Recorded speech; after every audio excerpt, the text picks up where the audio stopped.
হয় নাই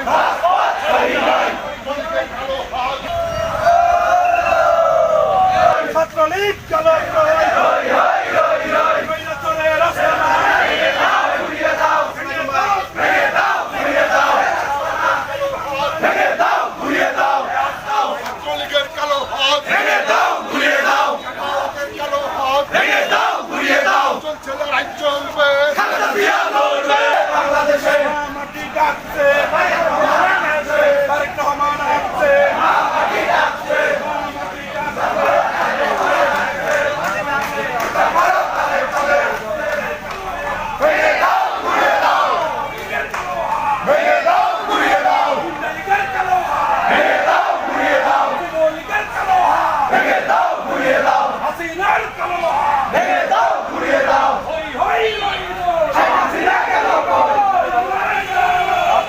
বিএনপির দাবি ছিল দেশটাকে একটা স্থিতিশীল অবস্থা হয়েছে এবং খুনি হাসিনা সহ তার মন্ত্রিসভার এই লুটেরা ডাকাতদেরকে নিয়ে দেশে নিয়ে এসে তাদের বিচার করতে হবে।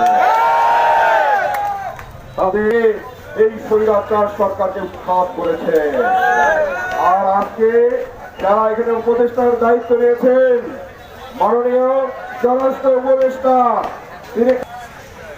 আমরা বলতে চাই আমাদের পুলিশ বাহিনী তার কিন্তু রাষ্ট্রীয় ষড়যন্ত্র করে হিন্দুদেরকে আমাদের প্রতিপক্ষ করেছে এই আওয়ামী লীগ।